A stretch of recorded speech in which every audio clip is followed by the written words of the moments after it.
Ya no tengo miedo.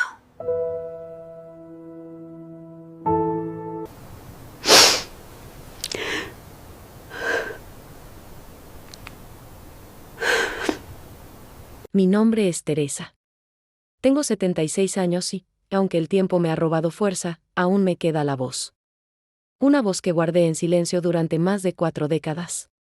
Hoy, después de tanto esperar, he decidido hablar. Porque a veces, el alma ya no soporta tanto silencio. Porque callar también duele. Y yo ya no quiero seguir sangrando por dentro. Cuando tenía 8 años, la vida me cambió por completo. Mis padres murieron en un accidente de autobús. Recuerdo que me dijeron que se habían ido al cielo, pero yo no entendía por qué no me llevaban con ellos. Todo fue confuso. Un día estaba en casa, jugando con mis muñecas, y al otro, metían mis pocas pertenencias en una caja de cartón y me enviaban lejos, a vivir con mis tíos. Antonia y Ramón eran hermanos de mi madre. Vivían en un pueblo perdido entre cerros, donde el sol parecía más lejano. Su casa era vieja, de paredes frías, y olía a humedad y silencio. Mi tía era una mujer dura, de mirada fría. Nunca me abrazó. Nunca me preguntó cómo me sentía. Mi tío, por otro lado, era un hombre callado, casi invisible. Se pasaba los días fumando en el patio, mirando al vacío, el cuarto donde dormía. Estaba al fondo de la casa. Era pequeño, con una cama de madera que crujía con cada movimiento. La ventana apenas dejaba entrar la luz. A veces, en las noches, el viento soplaba tan fuerte que parecía que la casa iba a caerse. Yo me tapaba hasta la cabeza, temblando, deseando despertar de esa pesadilla. Mi primo Enrique también vivía allí. Tenía 14 años, y al principio, apenas me hablaba. Me observaba desde lejos, como si yo fuera una molestia más. Yo no entendía por qué me sentía tan incómoda cerca de él. Había algo en su mirada que me inquietaba. Algo que no sabía nombrar, pero que mi cuerpo sí sabía temer. Los días pasaban lentos. En la escuela no hablaba con nadie. Era la niña nueva, la huérfana, la callada. Las maestras me miraban con lástima, pero nadie preguntaba nada. Regresaba a casa con los zapatos llenos de tierra y el corazón más vacío. A veces me sentaba en el rincón del patio, abrazando mis rodillas, imaginando que mis padres aparecían y me llevaban de vuelta. Una noche, mientras cenábamos, Enrique me miró fijamente. Yo bajé la cabeza. Antonia le sirvió más comida a él que a mí. Ramón no dijo una palabra. Yo comía en silencio, contando los granos de arroz, mientras deseaba desaparecer. Esa noche, cerré con llave la puerta de mi cuarto por primera vez. No sabía exactamente por qué lo hacía, solo sentía que me daba un poco de control sobre algo. Con el tiempo, empecé a notar que Enrique buscaba quedarse a solas conmigo. Me hacía preguntas, algunas raras. Me decía que no debía contarle nada a mi tía, que nadie me iba a creer. Yo solo asentía, con miedo, sin entender bien. Pero mi corazón latía fuerte. Sentía algo que no podía explicar. Una tarde de lluvia, mientras todos estaban en el mercado, Enrique entró a mi cuarto sin tocar. Yo estaba dibujando. Me asusté tanto que rompí el papel. Él se quedó parado, mirándome. No dijo nada. Solo sonrió y salió. Esa noche, empujé una silla contra la puerta. Dormí con un cuchillo de cocina debajo de la almohada. Tenía 9 años, quise contarle a alguien. Pensé en la señora del almacén, que siempre me saludaba con dulzura. Pero me dio miedo. ¿Y si no me creía? ¿Y si le decía a mi tía? Ya. Había aprendido que en esa casa las quejas eran castigos. Que el silencio era lo único que me protegía, aunque también me destruía. Pasaron los años y con ellos, creció dentro de mí una tristeza que no sabía cómo sacar. Me hice experta en fingir, fingía estar bien, fingía que no me importaba, fingía que no sentía miedo cada vez que Enrique me cruzaba en el pasillo. A los 10 años, ya sabía mentir con la mirada. Ya sabía llorar sin ruido. La escuela era mi único refugio. Me refugiaba en los libros, en los cuentos donde las niñas huían a mundos mágicos. A veces escribía en una libreta vieja que escondía bajo el colchón. Escribía cosas que no me atrevía a decir. Palabras como miedo, dolor, injusticia. A esa libreta le conté todo. Ella fue mi confidente. Mi única amiga. Un día, Antonia me descubrió escribiendo. Me arrebató la libreta y la leyó. Gritó tanto que los vecinos debieron oír. Me llamó mentirosa, desagradecida, inventora de historias. Me dijo que si quería inventar cuentos, me mandaría a un orfanato. Me rompió la libreta delante de mí. Sentí que rompía algo dentro de mí también. Desde entonces, dejé de escribir. Dejé de soñar. Dejé de creer que mi historia importaba. Tenía 11 años, y así crecí. Con el cuerpo presente, pero el alma escondida. Enrique se fue del pueblo cuando tenía yo 12. Dicen que a trabajar a la ciudad. No volví a saber de él. Y aunque su ausencia me trajo alivio, el daño ya estaba hecho. Las cicatrices ya estaban marcadas.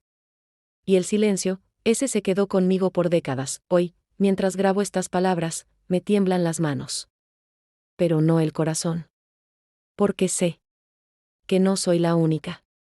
Sé que hay muchas Terices allá afuera, con cuartos cerrados, con libretas rotas, con miedos guardados.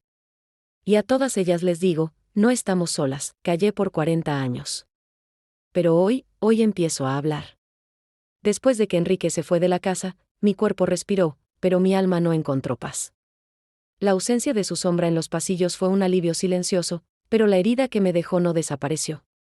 A veces me despertaba sobresaltada en medio de la noche, sin saber por qué.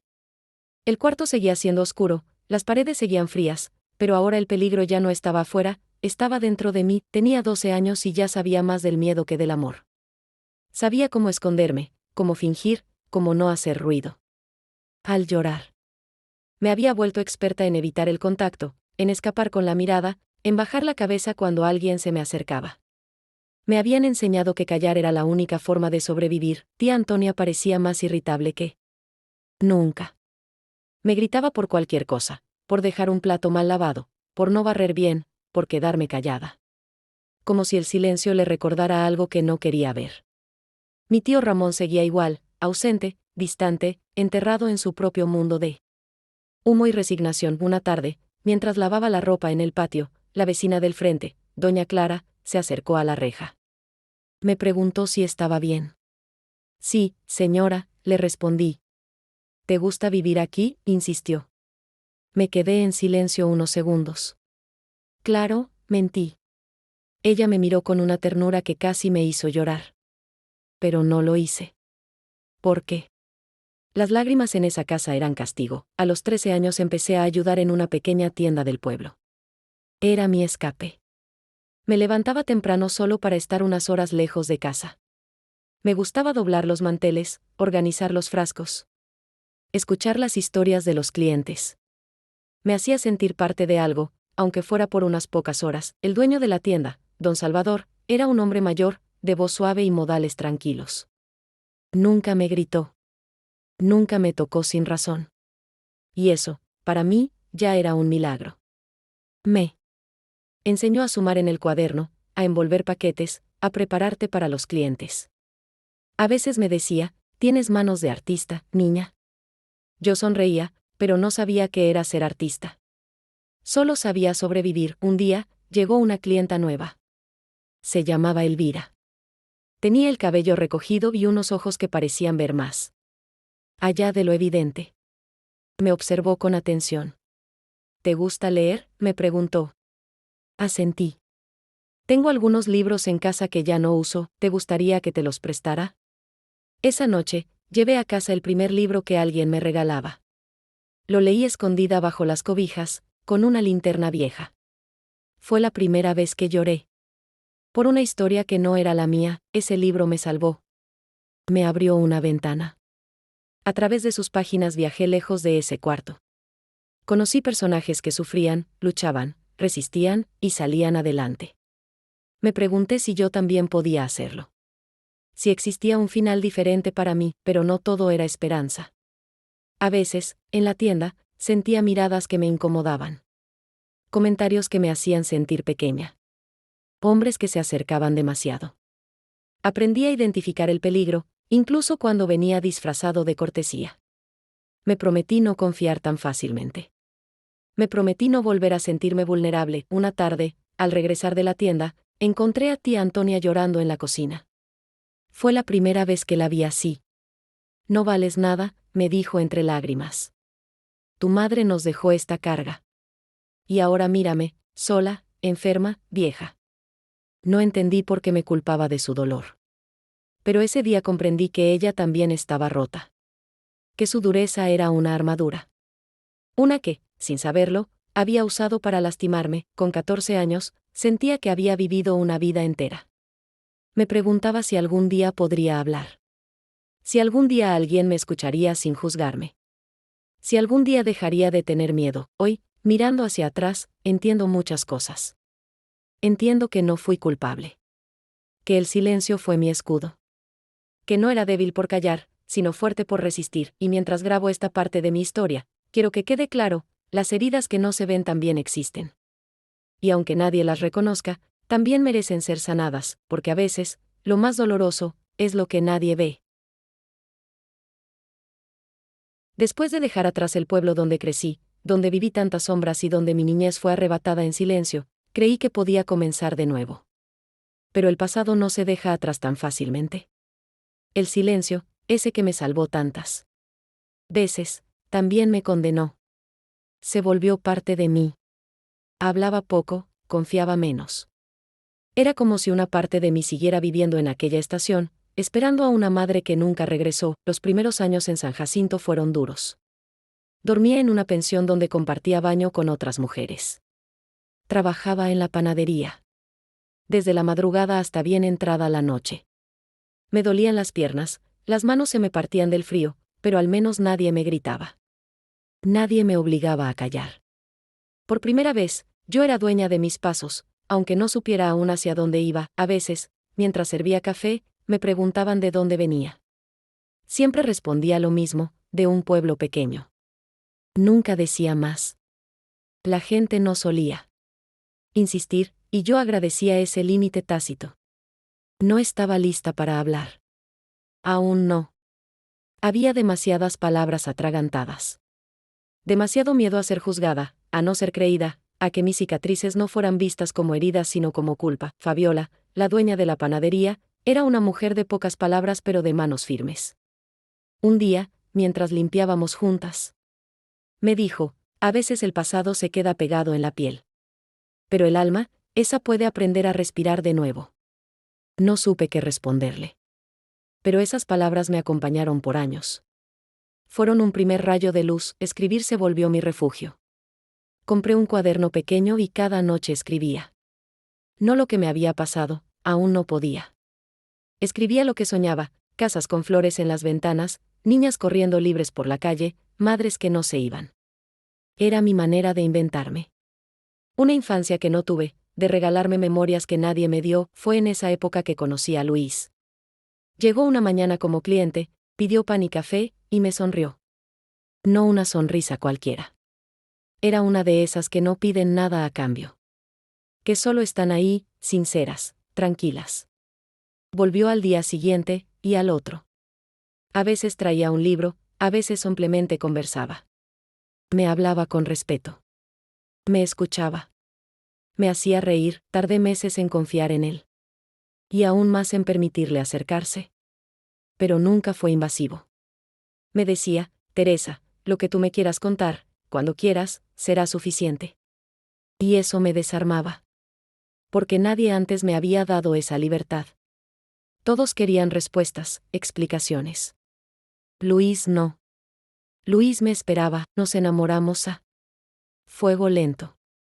Como quien construye una casa ladrillo por ladrillo, sabiendo que lo que se hace con paciencia resiste más. Me pidió que nos casáramos un año después. Dudé. No por él, sino por mí. Porque aún había heridas que dolían. Porque temía no saber amar. Porque el silencio aún vivía en mis huesos, pero acepté. Y fue la mejor decisión de mi vida. Vivimos con poco, pero con paz. Él trabajaba como electricista y yo seguía en la panadería. Nos mudamos a un cuartito más grande. Teníamos una radio, 2 sillas viejas y una mesa que él mismo reparó. pero nos teníamos el uno al otro. Y eso era nuevo para mí. Sentirme segura. Sentirme querida sin condiciones. Cuando supe que estaba embarazada, lloré como nunca antes. No de miedo, sino de esperanza. Sentí que la vida me daba una nueva oportunidad. Me prometí que mi hija crecería sabiendo que era amada. Que no tendría que adivinarlo. Que lo escucharía de mi boca todos los días. Que no heredaría mi silencio. Mariana nació en un amanecer tibio de noviembre. Era pequeña, pero fuerte. Desde el primer momento, la abracé con una ternura que no sabía que tenía. Le cantaba canciones inventadas, le contaba cuentos donde las niñas eran valientes, donde los monstruos siempre eran vencidos. Porque quería que su mundo fuera distinto. Durante años viví para ella. Luis y yo hacíamos turnos para cuidarla. Nos turnábamos para ir a reuniones escolares, para estar presentes en cada paso. No queríamos perdernos nada. Mariana era nuestro sol, pero el pasado aún me perseguía. Había momentos en los que, sin razón aparente, me sentía triste. Vacía. A veces temblaba al escuchar gritos en la calle. Otras veces tenía pesadillas donde volvía a estar en aquella estación, esperando a mi madre. Luis me abrazaba en silencio. Me decía, estoy aquí. Y eso bastaba. Nunca le conté todo. Ni a él, ni a Mariana. Solo partes. Fragmentos. ¿Cómo? Si temiera que al decirlo en voz alta, el dolor volviera con más fuerza. Como si aún dudara de que mi historia merecía ser escuchada. Luis murió joven. Un accidente eléctrico. Fue rápido. Sin aviso. El mundo se me vino abajo. Quedé sola con Mariana, que apenas tenía 15 años. Pero no me dejé caer. Ya no. Me levanté cada día por ella. Porque merecía una madre presente. Porque no quería que viviera ninguna ausencia más. Trabajé el doble. Vendí pan en la calle, cosí ropa, limpié casas. Todo para que no le faltara nada. Y aunque el cansancio me vencía por las noches, su sonrisa me devolvía la fuerza. Verla crecer, verla estudiar, verla convertirse en mujer, fue mi mayor orgullo. Ahora que la casa está en silencio otra vez, porque Mariana tiene su propia familia, me encuentro con mi historia. Con todo lo que viví y nunca conté. Y me doy cuenta de que callar me protegió, pero también me apagó. Por eso hablo. Por eso grabo esto. Porque quizá hay otra niña allá afuera, sintiendo que está sola. Y quiero que sepa que no lo está. Que alguien la entiende. Que alguien también esperó en un banco que nunca volvió a ocupar. Que alguien también sobrevivió al abandono, al abuso, al olvido, y que esa niña hoy es una mujer que, aunque rota, aprendió a caminar. A sanar. A amar, y ahora, a hablar. A veces me siento en el mismo sillón donde tantas noches esperé a Mariana regresar del colegio, y me doy cuenta de lo rápido que se van los años. El tiempo, ese ladrón silencioso, no avisa cuando empieza a llevarse los momentos. Solo un día despiertas y entiendes que la niña que fuiste, la madre que fuiste, la mujer que sobrevivió, todas viven dentro de ti, pero también se han ido. Hoy soy una abuela. Mis manos tiemblan un poco cuando bordo, y mis pasos son más lentos. Pero mi memoria, esa sigue intacta. Y con ella han regresado todos esos silencios, todos esos dolores que guardé para proteger a los demás, y para protegerme a mí. Mi nieta mayor se llama Lucía. Tiene 13 años y unos ojos inmensos que me recuerdan a los míos cuando aún creía que el mundo era un lugar seguro. Hace unos meses me preguntó si yo siempre fui fuerte. Y me quedé muda. Porque nadie me había hecho esa pregunta. Ni siquiera yo misma. Entonces decidí contarle. No todo de golpe. Pero sí lo esencial. Le hablé de una niña que esperó en una estación. De una mujer que aprendió a coser sus propias heridas. Y le dije algo que jamás pensé que diría en voz alta: no siempre fui fuerte, Lucía. Aprendí a hacerlo, porque no me quedó otra opción. Ella me abrazó sin hacer preguntas. Solo eso. Un abrazo largo, tibio, sin juicio. Y entendí que ese era el momento. Que había llegado la hora de dejar un legado que no fuera el silencio. Comencé a escribir esta historia no por mí, sino por ella, por mis nietos, por todas las terices que aún no saben que su voz importa. Porque si mi historia logra llegar A alguien que siente que su dolor no tiene nombre, entonces todo lo vivido habrá tenido un propósito. Durante años creí que hablar era abrir heridas. Pero ahora sé que hablar también puede cerrarlas. Que nombrar lo que duele le quita poder. Que cuando dejamos de esconder nuestras cicatrices, ellas se transforman en mapas que otros pueden seguir para salir del dolor. No quiero que me recuerden como una víctima. Quiero que me recuerden como alguien que resistió, que sanó, que eligió el amor una y otra vez, incluso cuando era más fácil rendirse. Porque sí, muchas veces fue más fácil callar, escapar, negar. Pero elegí quedarme. Elegí criar, amar, reconstruirme. Mis días ahora son más tranquilos. Me levanto temprano, preparo té, miro por la ventana los mismos árboles que vi crecer con Mariana. A veces el dolor aún visita, como una brisa helada que entra sin permiso. Pero ya no me quiebra. Lo reconozco, lo siento, y lo dejo ir. Lucía ha empezado a escribir también. Me lee lo que escribe con una voz temblorosa y valiente. Y cada vez que la escucho, sé que algo ha cambiado. Que la historia no se repite. Que el ciclo se ha roto. No sé cuánto tiempo me queda en esta tierra, pero sí sé que quiero dejar. No cosas, no dinero. Quiero dejar verdad. Quiero dejar palabras que sanen, que acompañen, que abracen, y por eso, si llegaste hasta aquí, si escuchaste cada parte de esta historia, quiero decirte algo, tú también puedes hablar. No importa cuánto tiempo hayas callado. No importa quién no te creyó.